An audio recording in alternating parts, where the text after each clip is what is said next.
Y lo anunciamos, en el gran encuentro un jugador principalísimo hoy es un destacado periodista, escritor, amigo de la vida también. Hugo Basso, ¿qué tal? ¿Cómo estás? Un gusto grande poder comunicarnos contigo. Hola Julio, ¿cómo andás? Pero Tanto bien, la verdad que tiempo. una alegría grande que tengamos esta chance de contactarnos vía Zoom y por supuesto ahí va a aparecer la mención a contratapas, ¿no? Contratapas, las famosas contratapas finalmente son libros. Las historias que has logrado construir en la tribuna han sido memorables. Y entonces ahora, ¿cómo surgió la idea de volcarlas a un libro? ¿Cuándo fue? ¿En qué momento se te ocurrió? Creo que realmente hay una expectativa muy alta por este trabajo tuyo. Sí, en realidad no se me ocurrió a mí, porque yo siempre decía que yo las contratapas ya las había escrito, se habían publicado, la gente las había leído y que no era necesario publicar un libro, esa era mi idea. Pero bueno, mis hijos primero y después una editorial, unos amigos de una editorial que empezó a trabajar acá en Rufino, me propusieron hacer una selección de unas 40, 45 relatos y publicarlos con formato libro. Y me entusiasmó la idea y bueno, y así salió, digamos. Fue un trabajo, el trabajo más grande fue de encontrarlos a los relatos, porque ahí me di cuenta que ni yo tenía el archivo completo de las contratapas, la mayoría no estaba digitalizada, estaban en papel, así que hubo que digitalizarlas, lo que aproveché para corregirlas con la ayuda de amigos y amigas que me dieron una mano. Y bueno, y así salió el libro. Es decir, de 600, 700 relatos que debo haber escrito, bueno, seleccionamos, en base a tres temáticas, seleccionamos unos 40 y pico. Para 600, que... 700 contratapas, que cada una de ellas tenía un punto cautivante. A mí me gustaría saber de cómo construías esas historias, porque hasta recuerdo, ¿no? Algún relato en el cementerio de Rufino, o las historias de aparecidos, o de hechos, ¿no? Realmente una construcción desde la imaginación. ¿Cómo hacías esa historia, Hugo? Realmente siempre cautivantes. Sí, yo en realidad no tengo la menor idea de cómo se me ocurrían esas cosas, porque creo que el proceso creativo es una cosa demasiado compleja y que el ser humano no lo comprende todavía en toda su magnitud. Pero una cosa que yo escribí en el prólogo por consejo de un amigo, es que yo siempre pensé que a Rufino le faltaba esa mitología que tienen todos los pueblos, esas historias fundantes que un poco son parte de la idiosincrasia de una comunidad. Y esas historias A ver, estaban dando por vueltas. ejemplo, en Venado Tuerto tenemos la historia del venadito, ¿a eso te referís? Claro, claro. Nosotros acá en Rufino no teníamos nada. Bueno, ahora tenemos las puertas del infierno, el fantasma del Monte Quintana, el río subterráneo, una serie de cosas, la maldición de la gitana, bueno, una serie de cosas que, bueno, que son producto de ese proceso creativo que uno tampoco A puede ver, explicar. Hugo, hay tiempos televisivos, ¿no? No es lo mismo que la lectura escrita, pero diste títulos que disparan en sí mismo las construcciones. Una fue La maldición de la gitana, otra Las puertas del infierno. Recuerdo que ahí construías realmente, ¿no? Una idea. Dame una síntesis, puede ser, algo que atrape brevemente. Sí, mira, en realidad la historia de las puertas del infierno tiene un principio en un hecho real, que en la década del 30 muere un personaje acá en Rufino y cuando hacen el ceremonia en la iglesia, el responso, cuando sacan el cajón, se hunde el piso de la iglesia y se cae el cajón en ese pozo y se llena la iglesia de un humo blanco. Bueno, una cosa tremenda. Y bueno, eso quedó en la historia, después tuvo una explicación oficial de que ese lugar justamente era donde se había hecho un pozo, como se hacía antes, para apagar la cal, y que había sido mal sellado el pozo y con el peso, bueno, se hundió. Bueno, una cosa que racionalmente es lógica, pero interiormente uno no tiene ganas de eso, Claro. tiene ganas que haya sido otra cosa. Y construiste una historia realmente apasionante. Recuerdo haberlo Claro, y leído. construí una historia de que justo en el frente, en la plaza, hay un monolito cercado con con viejos rieles del ferrocarril, que es del Instituto Geográfico Militar. Entonces, bueno, yo inventé la historia que ante la clausura de esa puerta del infierno que se había abierto en la iglesia, el demonio construyó otra puerta enfrente, en la plaza, y que había sido sellada con cemento y vallada para que no vuelva a escapar el demonio. Y bueno, y justo coincidió que se produjeron algunos fenómenos raros en una escuela que está ahí cerquita. Y bueno, y quedó esa historia de la puerta del infierno que me dio para escribir varias etapas, ¿no? Y bueno, como resultado de eso, alguien lo publicó en internet y pasó que hasta gente que pasaba por la ruta 7 entraba a Rufino para sacarse una foto en la puerta del infierno. Qué notable. Bueno, la verdad que has recreado historias también de personajes muy queribles de Rufino, ¿no? Construyendo semblanzas. Uno en ese sentido tiene que ver que en las contratapas también había enfoques sociales, costumbristas, recreación de coyunturas históricas, políticas, ¿no? Has trabajado la contratapa desde lo que era quizás un hecho que tenía que ver mucho con la imaginación. Sí, también he escrito muchas contratapas relacionadas con la actualidad del momento, ¿no? Política social, ¿no? Y me he ganado muchas puteadas por eso. Pero bueno, de todas maneras, a pesar de eso, mucha gente me decía, mira, loco, yo con vos no coincido ideológicamente en nada, estoy en las antípodas, pero compro la tribuna para leer las contratapas. Y bueno, eso es una satisfacción, ¿no? Ahora, estas contratapas también forman parte del libro. En la selección dijiste que respondías a tres temáticas, a tres ejes. ¿Cuáles Sí, fueron? sí, seleccionamos algunas contratapas de una serie que yo escribí que se llamaba Historias Fantásticas de Rufino, que era un poco, casi todas producto son ficción, casi todas ficciones. Otra serie de relatos que también son ficciones, que se llaman el cuaderno del viajante. Era un cuaderno de bitácora que llevaba un viajante, que su padre, su abuelo y su bisabuelo también habían sido viajantes. Y con ese cuaderno de bitácora había comenzado el bisabuelo viajante a escribir historias extrañas que le sucedían en cada pueblo de La Pampa. Entonces son una serie de relatos que A se mí pudo editar. estoy tentado de abusar de vos y pedirte algún otro relatito breve, porque son historias cautivantes. Así que en algún momento te voy a pedir que también me anticipes algo del libro. ¿Se te ocurre alguna ahora? Bueno, mira, hay varias historias de esas. Las historias del viajante, por ejemplo, son algunas que son, yo las consideraba linderas con el delirio, digamos, ¿no? Porque son, en un momento el viajante pierde el sentido del tiempo y del espacio y se encuentra en los caminos con San Martín.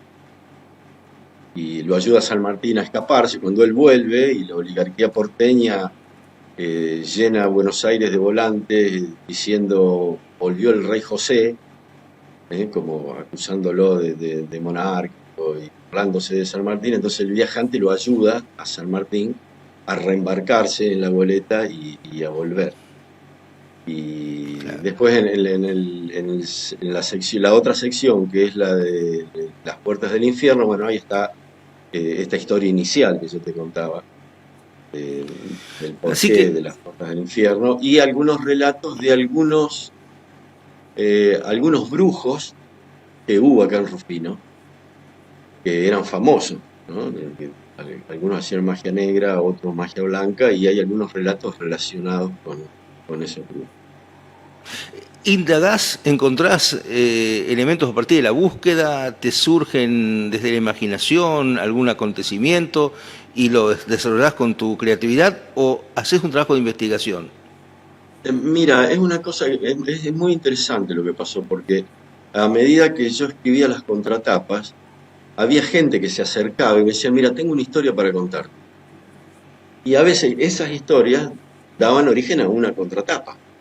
Si hay un relato, por ejemplo, que es del gaucho Zaragoza, que me sucedió cuando me encontré en un acto escolar, me encontré con dos paisanos, uno de Saboya y el otro de acá de Rufino, y uno de ellos tenía una rastra puesta. Y el otro le pregunté, ¿esa rastra no era la de Zaragoza? Sí, era la de Zaragoza. Y bueno, y ahí contaron la historia de Zaragoza, a partir de la cual yo inventé un relato de este famoso Zaragoza y de cómo había perdido la rastra, pero fue todo a partir de cosas que me contaban. Si había gente que me llamaba para decirme, mira, tengo una historia para que vos escribas una contratapa. Y me contaba el núcleo de la historia, ¿no? Y a partir de eso, yo escribía una contratapa. Generó un ida y vuelta muy interesante. Yo siempre dije que las contratapas, más allá que las firmaba yo como HB, eran una especie de construcción colectiva, ¿no? Claro. De la que era parte la gente que contribuía con estas historias. El hecho de escribir contratapas era parte de una tarea que ejercías como director del periódico La Tribuna, y ahí hacías de todo. Era jugador Sí, bueno, yo polifuncional, era podríamos decir, director, ¿no? pero era fotógrafo, era laboratorista, era redactor, era periodista, bueno, cumplía varias funciones. Siempre Pero te, lo que más me gustaba hacer, lo que más me gustaba hacer era escribir las. a todo esto siempre te gustó el hecho de escribir, el periodismo, fue una vocación de pibe, arrancaste así, se te dio más de grande. Mira, yo en realidad comencé como obrero gráfico, allá por el año 83 en el diario Democracia de Rosario. Yo era fotomecánico, que es un oficio que desapareció con la tecnología. Los fotomecánicos hacíamos de los originales en papel, hacíamos la película negativa plana con la que se copiaba la plancha de impresión en offset. Bueno, ese oficio desapareció. Pero bueno, yo conociendo ese oficio, cuando vine a Rufino con mi esposa, comenzamos a pensar en poder hacer un periódico, bueno, y así nació la Tribuna, ¿no? Pero en realidad mi primer contacto con los medios fue desde el oficio de mecánico. Hugo, Periodista me fui haciendo, ajá, digamos, y bueno, una de las pocas cosas que me salía bien era escribir, así que bueno, está bien. empecé a Bueno, hacer de también, por periodista. supuesto, militancia política, signó tu vida, fuiste incluso en algún tiempo parte del equipo de gestión municipal en el periodo de ESA. En fin, hay también un perfil de participación en la cuestión pública de tu parte. Bueno, sí, yo a los 19 años fui secuestrado, fui preso político, estuve 3 años preso durante la dictadura, fui exiliado.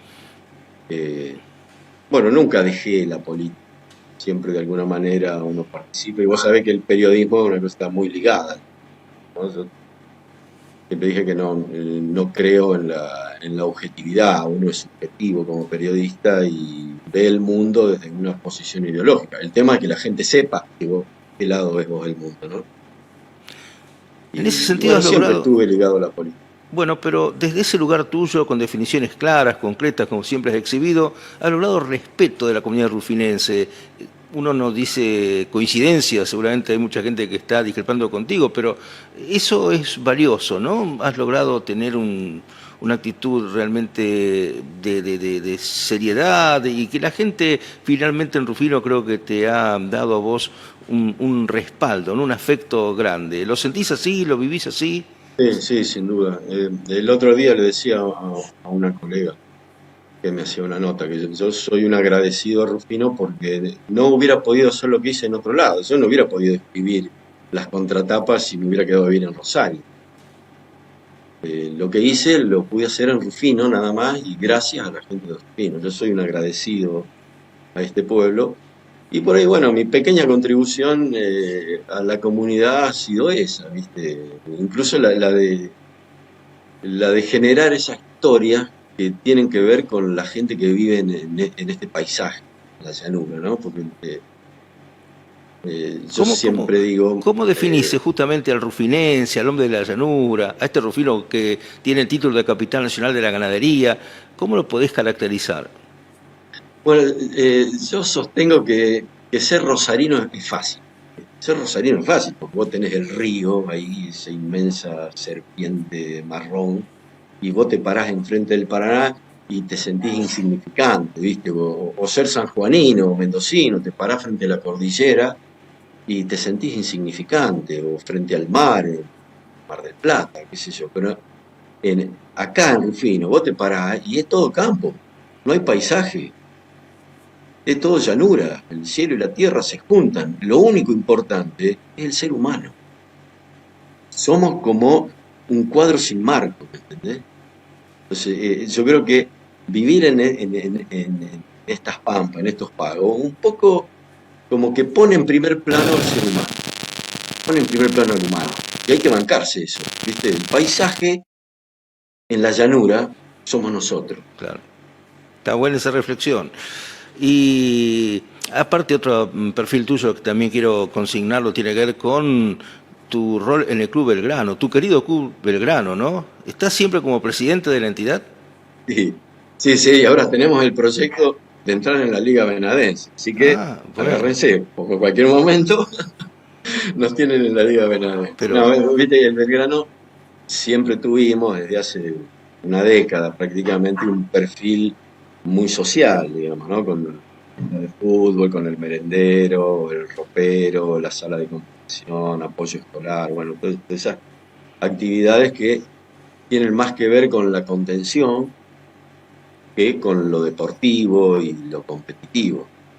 Si bien los chicos en la escuela de fútbol aprenden a jugar al fútbol porque los profesores son muy buenos en eso. Pero bueno, los chicos después cumplen 13, 14 años y se van a jugar a Matienzo, Sportivo, a Newbery porque nosotros no estamos en la liga y no pueden competir. Y bueno, y hace un par de meses se formó un grupo de muchachos del barrio, armaron una primera y una reserva con la idea de empezar a trabajar para entrar en la liga. Así que bueno, estamos en eso, estamos avanzando en infraestructura, porque bueno, hemos hecho el cerco perimetral del predio, tenemos la idea de construir vestuarios para poder muy bien. cumplir con los requisitos de la liga, así que bueno, es un Está. proyecto a mediano plazo, pero está en marcha. En tu caso, ¿seguís haciendo esa intensa actividad física que hacías de caminatas y grandes, largas extensiones corriendo? No tanta, sobre todo en invierno, Julio. Ya me jubilé, tengo 65 años, así que ya me tengo que cuidar. Ya con los fríos me cuido un poquito más. Igual hago algo siempre. Hugo, el hecho está previsto para el recurso de esta semana. La presentación, ¿qué características va a tener? Y no sé porque nunca presenté un libro, así que no sé cómo será. Sé que es el domingo a las 7 de la tarde en la librería de la editorial Verde Llanura, que es en la calle Carballeira y al lado de Sin Marconi. Te invito si quieres venir. ¿Cómo no? Y Pero bueno, no sé exactamente cómo será. La gente de la editorial ha invitado también a algunos amigos que han trabajado en la tribuna, a quien ilustraba las contratapas, que es Marcelo Rubio, que es un gran Aparte, artista plástico de acá de Rufino, ajá, que va a estar también. Y con quienes desarrollamos, en la época en que yo escribía las contratapas, desarrollamos una comunicación excepcional porque, claro, yo escribía las contratapas en la madrugada del sábado, cuando ya se estaban imprimiendo las páginas interiores del diario. Entonces yo lo llamaba por teléfono a Marcelo Rubio y le decía, che, Marcelo, voy a escribir una contratapa sobre tal cosa. Y el loco dibujaba, hacía una ilustración y el 99% de las veces era como si lo hubiera leído la contratapa. Teníamos una comunicación qué excepcional. bueno. Y hay 3 ilustraciones de Marcelo que las hizo ahora para que estuvieran en el libro. Además, este libro seguramente puede presentarse en muchos otros lugares porque creo que se puede aplicar, conociendo tu talento para la redacción, ese concepto, ¿no? Pinta tu aldea y dibujarás al mundo, ¿no? Una mirada seguramente de esta contratapa focalizada en Rufino puede tener muchos elementos que se pueden dar también, ¿no? Como referencias de cualquier otro lugar, porque creo que aparecen cuestiones que trascienden lo que es el marco estricto de Rufino, así que va a tener una muy fuerte repercusión tu trabajo. Bueno, te agradezco, Julio. Por algo sos un amigo de tantos años. No, pero aparte, dicho esto de la amistad y reconociendo con afecto, por supuesto, ¿no? Y agradeciendo esta charla, pero reconociendo ese talento para escribir y esa capacidad para generar historias que realmente siempre me parecieron muy especiales, una brillantez que realmente siempre mereció de mi parte un elogio. Así que contento de ver que llega al libro aquel hecho de las contratapas tan queridas. Hugo, felicitaciones y bueno, por supuesto, en cualquier otro momento nos comunicaremos. Ya con Belgrano, jugando la Liga Bonaerense, has dado otro título. No sé si ya será concretado el año que viene, pero conociéndote, seguramente Estamos trabajando para eso, estamos trabajando para eso. Si no es el año que viene, será el próximo, pero estamos trabajando para eso. Muy Con bien. un grupo de gente muy, muy entusiasta y bueno, eso te carga las pilas, ¿no? ¿Viste? Porque estamos en una época de muchos bajones, de Cierto. cuestiones que por ahí uno, ¿viste? No alcanza a entender, pero bueno, cuando estás trabajando en lo social, en lo deportivo, con un grupo de gente con tanta fuerza, eso te carga las pilas, te llena de optimismo. Un abrazo grande y por supuesto mucho éxito en la presentación de las contratapas. Hasta siempre, Hugo. Muchas gracias, Julio, te mando un abrazo fortísimo. Ojalá que podamos vernos personalmente pronto. Será un gusto.